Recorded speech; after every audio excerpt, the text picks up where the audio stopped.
Hello everyone, welcome to Fiaura. So my first attempts to record the Dawn of War 1 expansions have gone horrendously bad.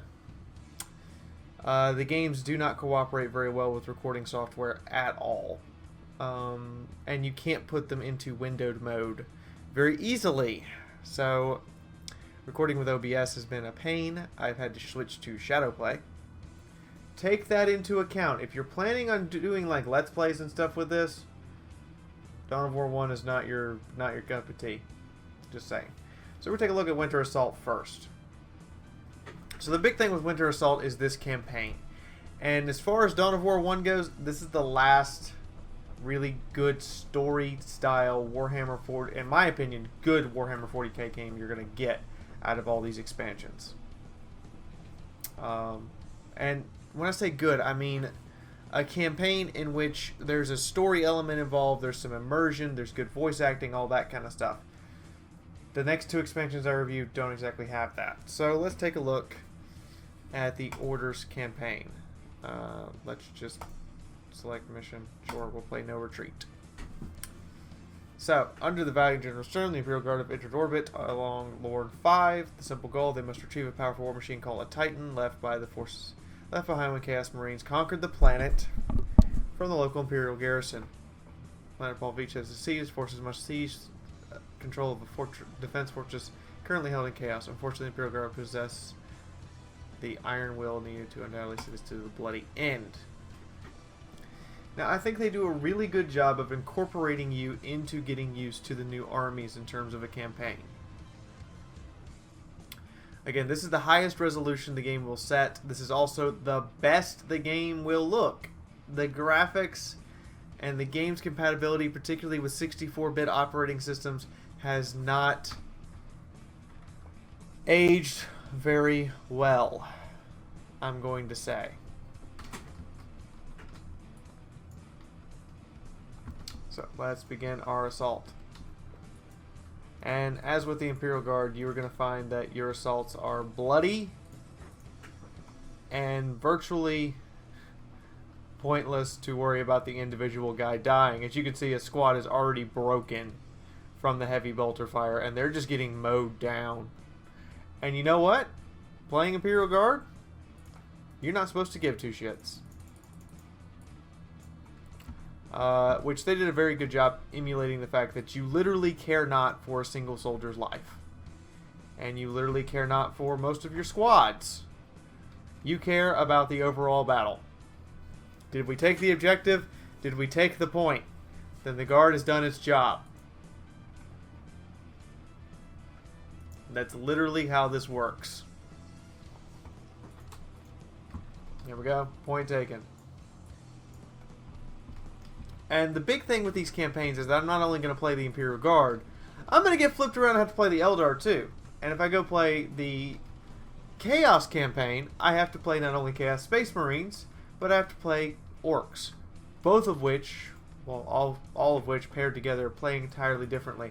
And this was not initially a decision by Relic. I want to make that clear. Relic Studios did not make that decision. That decision was because the publisher, Games Workshop, cut the amount of funding they had. So, in light of having less funding, they had to make 2 campaigns instead of 4. Because the goal of this game was to give every single faction that had been put into the game so far a unique, engrossing campaign. Instead, all of that got rewritten in order to write 2 campaigns instead of 4. Are the 2 campaigns good? Yes, they are the sole reason why you would play Winter Assault, buy Winter Assault, or have fun with Winter Assault, is those 2 campaigns. Everything else, purely secondary. As you can see me getting set up with listening posts and an infantry command. Meanwhile, I'm just going to order my guys forward. Again, the Imperial Guard, the primary tactic is human wave. You don't care about your individual soldiers' lives. You let them die. You just send them in, wave after wave, continuous stream of guardsmen. And pray it works. The Eldar play completely differently, by the way. They're all about specialist units, and every single unit making a huge impact on the battlefield if used properly. Which means that if you're not prepared to play an entirely different style of play, by the way, the Orcs and Chaos Space Marines play entirely different from each other as well. So if you're not prepared to basically play two completely different play styles to get through a campaign, this might get a little painful for you. A little bit. Not necessarily a lot of it, but a little bit. As you can see, the Imperial Guard also repeatedly will just break morale because their base morale is 100. While they're trying to deal with a defiler that's just eating and ripping them apart. Literally. Goodbye, Commissar. It was nice knowing you. As you can see here, we have Dark Crusade. Again, I'm going to turn my volume completely off in order for you guys to be able to hear me. So there we go. And also to make sure that I don't do a copyright violation for the music. So what does Dark Crusade really add? Well, first, it continues the story of the Blood Ravens, which I'm fully expecting, if it's just like the first time I tried to... Yeah, we're going to have issues with the video, so I'm going to skip the video. Just like the rest of the Dawn of War games, it doesn't really cooperate very well with a 64-bit system. So, fair warning. Now, Dawn of War 1, I should specify. Dawn of War 1. Now, this keeps the factions we've played so far and adds the ability to play Necrons and Tau. I personally like the Tau. So let's start. Now from here, you get a little bit of story, but not really much at all. Canon-wise, Captain Thule wins. So canon-wise, the Blood Ravens win this. Spoiler, there. Now how does this work exactly? Well, you have a Risk-like map, which I can't really move. But as you can see, this is the entire map of the entire planet that we're fighting over. So giant Pangea with a couple little islands outlying. You have the ability to reinforce garrisons so that when you're on the defensive, these garrisons have extra troops. You also have the ability to acquire, as you acquire more territories, what are called Honor Guard. These are guys that are always with your commander wherever your commander is. Very useful. So, that is the extent. Capturing someone's capital will give you their special bonus, their special ability, if you will. Now, I am going to reinforce this position with a squad Fire Warriors. And then we're going to go take on the Orcs. We get a Fire Warrior Bodyguard. This is a Strength 1 province, which means that... And it gives us 75 extra requisition. Let's go take on the Orcs. Now, all of these maps are pre-built. There is no random map generation here. The maps aren't going to move. They're all going to be the same. It's one of the biggest shortcomings of this game. I need a barracks online right now. I need stealth suits getting up. And as you can see, this map is huge. So we would be here for a while if I decided to play this entire battle.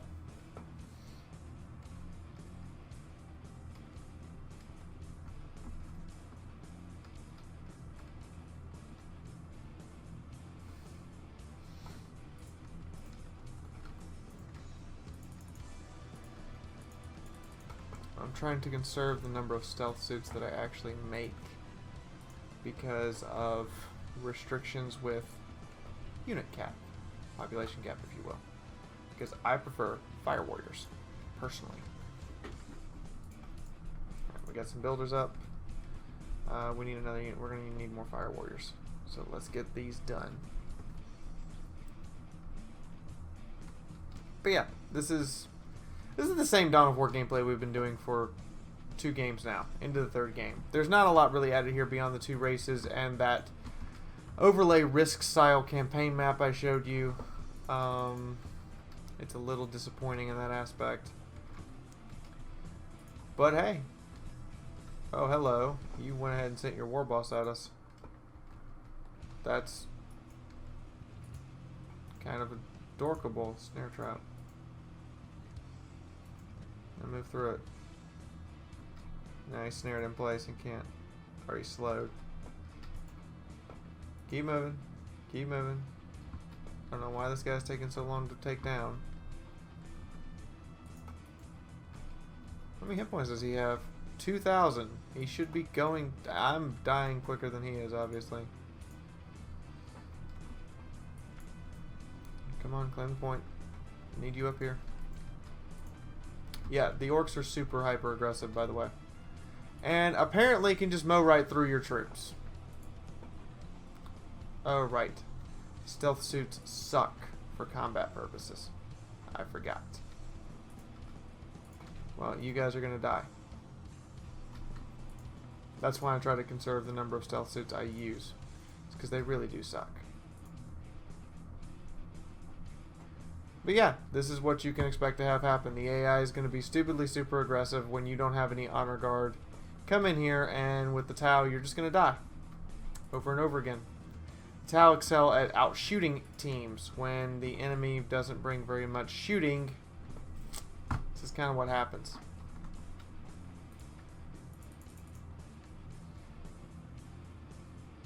I don't expect to win. Yeah. That's game. As you can tell, the balance is clearly not here. If I had an honor guard, some honor guard units, I'd be able to take this, but obviously you can't fight the orcs. So, Dark Crusade and Soulstorm, I kind of think are the weakest of the expansions. There's reasons why, and I will explain it at the end of the video. But let's go take a look at Dark Crusade's Steam page. So here we have Dark Crusade, and on the Steam page, they add Tau and Necrons.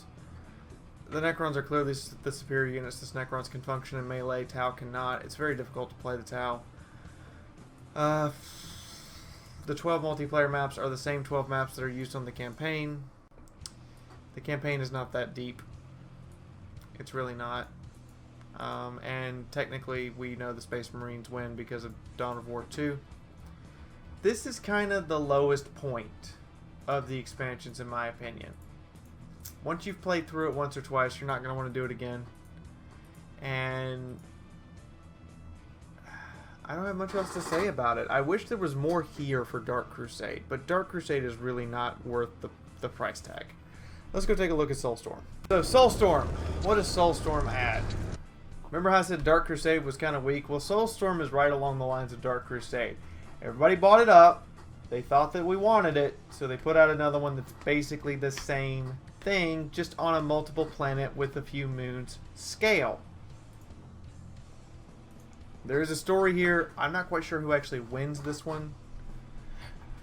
You get to add Dark Eldar and Sisters of Battle with the base game. Don't play the base game. Go get the Apocalypse, Epic Apocalypse expansion. But let's just pick a race so you guys can see the tactical map. It's the same gameplay we've been playing for basically 3 games now. Same graphics, same engine. Everything looks a little dated. Here you go. This is it. So with this campaign map, we have to capture the webway in order to be able to go to different planets. And again, the webway is the only way to and from those planets. Same thing with the moons. You need a webway gate that leads to it. Except for the Dark Eldar can go from any webway gate to any other webway gate. That's their kind of special stick. When you capture somebody's capital, you get their special ability.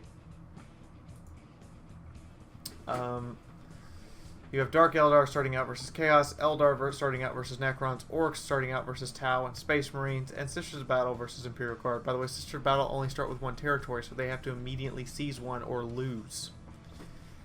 There's not a lot else to say about this. It's the same gameplay that we've seen in the other games. There's not any true strong points here. The Sister of Battle special forward base ability is really nice, so take advantage. Go ahead and start with most of the shit built that I'm gonna need. Attack. I'm just starting it just to show you guys that this is in fact still just the same gameplay with new factions that have slightly different play styles. The Sister of Battle really feels like a weaker, a mix between Space Marines in terms of weaponry, and Imperial Guard in terms of tactics and troops. As you can see, we have started off with defenses already in place, all this stuff already in place, so we have a huge advantage. And that's the thing with the Sisters of Battle. You have to take that huge advantage and make it win. Yeah. Yeah. You have to take your advantage and make it win. If you don't, then you lose. So you want to get your troops out as quick as possible and go ahead and just start claiming points while you still have your edge. And we're going to order 2 more sister squads. And come on, get them out here.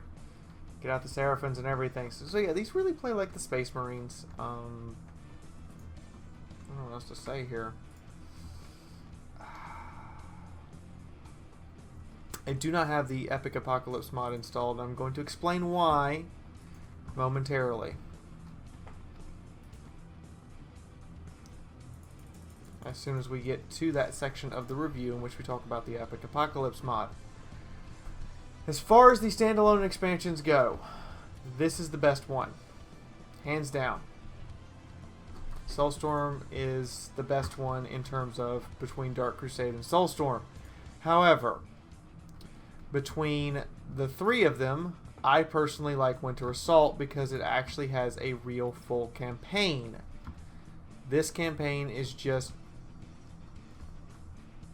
it's a run-of-the-mill Risk board. Played on the multiplayer maps that they added for this expansion. There's nothing unique here. There's nothing special here about this campaign. And that is my biggest irritation. Truly is my biggest irritation. There is nothing super special or remarkable here about this campaign add-on. Sorry about that. I got a splinter in my foot from my floor. Anyway, I live in a boarding house. Can you tell? I don't have any control over stuff like this. We're going to go ahead and just send our guys in on an all-out assault because I know for a fact that the biggest advantage of the Sisters of Battle is that their initial starting forces can be significantly bigger than anyone else. So now that we've got those points claimed and we've got defenses up, we're just going to send in an all-out attack. Alright, we've got that up.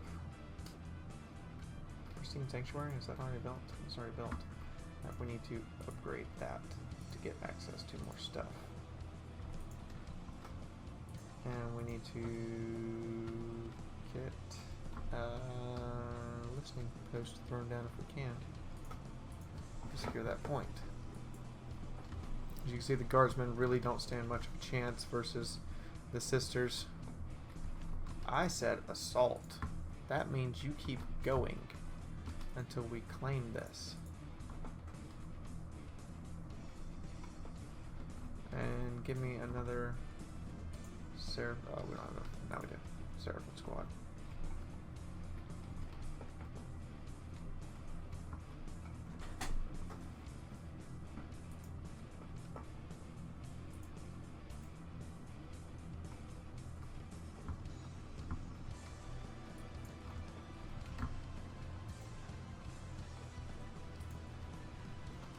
Ignore these guys. Get these guys in melee.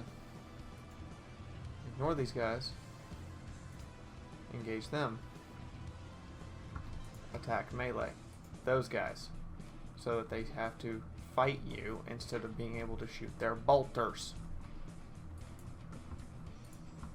Continue on. We're going to take this as objective one way or the other. They will fall. Yeah. That's kind of how this is. Oh, my population's full. Whoops.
And mow them down. Just shoot them.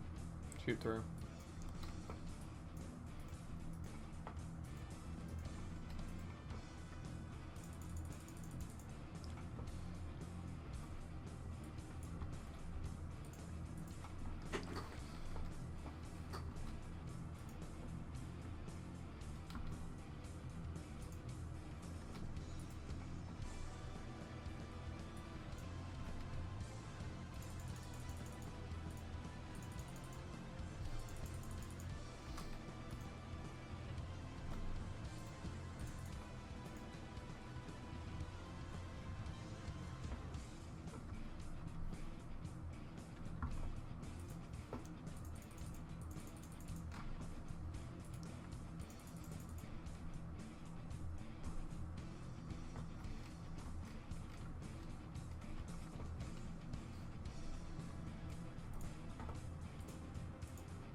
Good God.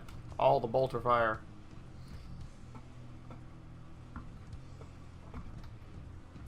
Take that out because it's killing our troops.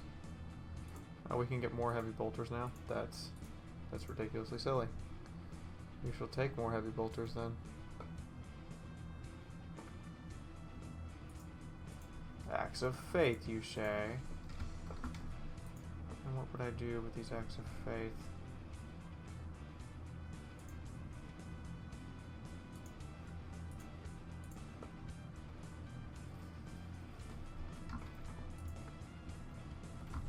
Ecclesiarchal Citadel Chapel.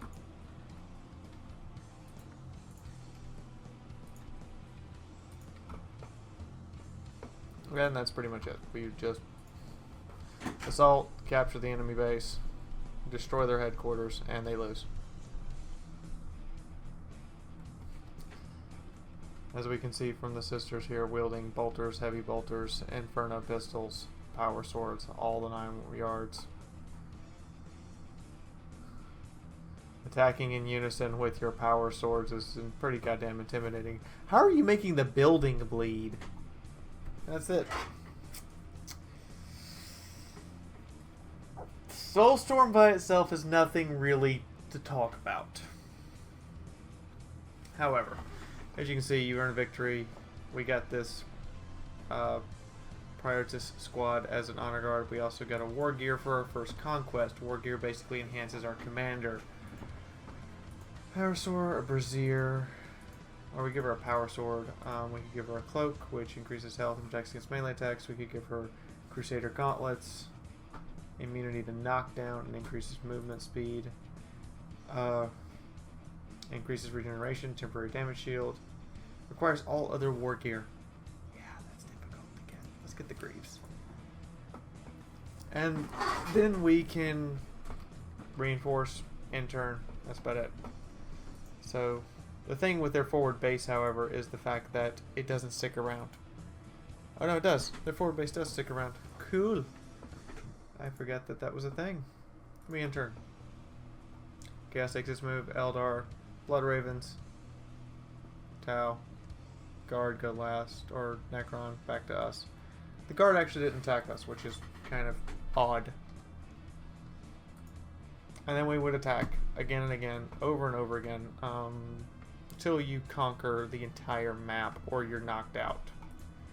So that's Soulstorm. Let's go talk about Epic Apocalypse. Now normally, here we are with Ultimate Apocalypse mod. Normally I would have gameplay footage. However, at present, all of the available downloads for this mod are outdated, and I don't trust that to install on my computer considering how rough it is to run Dawn of War 1 on a 64-bit system. Apparently, at some point, they're going to release this in the coming weeks, version 1.86, because it's outdated. I'm not going to touch it right now. However, if you want to go explore, you want to figure it out, go right ahead. The big thing here, though, is the adding of thermonuclear generators